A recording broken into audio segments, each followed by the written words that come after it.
Everyone, good morning. तो सुबह के 10:30 बज रहे हैं, दिन है संडे का और घर का सारा काम फिनिश हो गया है, नाश्ता भी रेडी हो चुका है। तो चलिए बच्चों को नाश्ता दे देते हैं।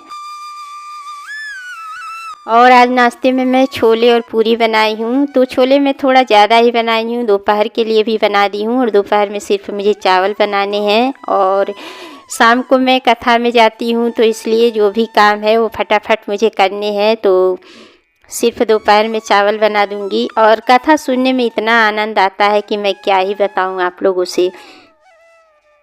तो अभी शाम का टाइम हो गया है और मैं जा रही हूँ कथा सुनने के लिए।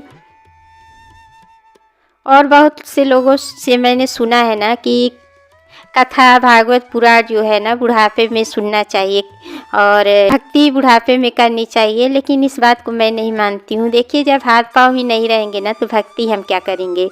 जिस हाथ से हमें माला फेरनी है वो हाथ ही काम नहीं करेंगे, जिस पैर से हमें मंदिर तक जाना है वो पैर काम ही नहीं करेगा, तो फिर भक्ति किस तरह से करेंगे।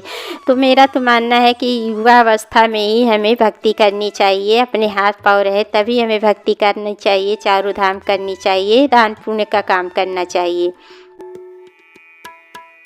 तो यहाँ पे मैं अब कथा सुनने बैठ चुकी हूँ। पंडित जी कथा सुना रहे हैं और यहाँ पे ना पंडित जी इतनी अच्छी अच्छी बातें बताते हैं ना कि दिल को एकदम छू जाता है, मन ही नहीं हटता है यहाँ से। मन करता है कि बस कथा को सुनते रहें, इसका आनंद लेते रहें। तो यहाँ पे पंडित जी बता रहे हैं कि यशोदा मैया जो थी उनके पास किसी चीज़ की कमी नहीं थी। मतलब पूरा घर नौकर चाकर से भरा हुआ था, फिर भी वो अपने कान्हा जी के लिए खुद अपने हाथों से दूध गर्म करती थी, दही जमाती थी, मट्ठा निकालती थी, मक्खन निकालती थी और अपने हाथों से खिलाती थी। तो इसका यही तात्पर्य है कि पहले हमें ना अपने बच्चों की सेवा करनी चाहिए, उसके बाद बच्चे जब बड़े होंगे तब हमारी सेवा करेंगे, मतलब बुढ़ापे में। लेकिन आजकल के जो लोग हैं, मतलब आजकल की जो औरतें हैं, वो बच्चे को पैदा तो कर देती हैं लेकिन उनका सेवा नहीं करना चाहती हैं। उनकी सेवा करने के लिए ना काम वाली को रख लेती हैं। तो काम वाली रखे वो सही है, झाड़ू पोछा के लिए सही है, लेकिन बच्चे की सेवा खुद माँ को करना चाहिए, माँ बाप को करनी चाहिए, दोनों को करनी चाहिए, ताकि बच्चा कुछ सीखे। अगर बच्चा देखिए बचपन से ही अपनी सेवा काम वाली से करता हुआ देखेगा तो क्या सीखेगा। वो भी बड़ा होगा तो यही सोचेगा कि चलो माँ बाप बूढ़े हो गए हैं तो चलो इनके लिए भी एक नौकर रख लेते हैं माँ बाप की सेवा करने के लिए। तो पंडित जी वही बता रहे थे कि आजकल के बच्चों में ना संस्कार नहीं है। जब माँ बाप अच्छे संस्कार देंगे तभी बच्चे को अच्छा संस्कार मिलेगा।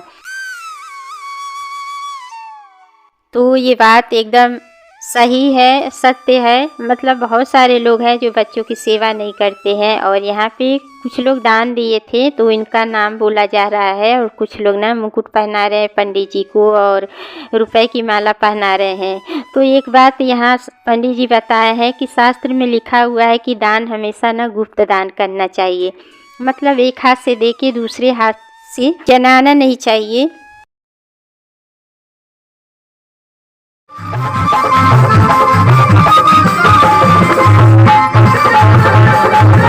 तो कुछ लोग होते हैं ना, वो नाम लिखवा के मतलब प्रचार करना चाहते हैं कि मैंने इतना दान दिया उतना दान दिया, लेकिन ये ना दान फलित नहीं होता है। दान हमेशा गुप्त दान करना चाहिए, ये बात शास्त्रों में लिखा हुआ है। तो मैंने भी यहाँ पे थोड़े से ठुमके लगा लिए हैं। वैसे मुझे डांस तो नहीं आता है, लेकिन पंडित जी कह रहे थे कि भगवान की भक्ति में सभी को नाचना ज़रूरी होता है, तो मैंने भी नाचना शुरू कर दिया है। जो जैसा भी आ रहा है वैसा मैं कर रही हूँ। और यहाँ पे देखिए गोवर्धन पूजा अब हो रही है। तो गोवर्धन महाराज बने हुए हैं और सभी औरतें मिलके इनकी पूजा करेंगी, अर्चना करेंगी, परिक्रमा करेंगी। उसके बाद यहाँ पे आरती होगी।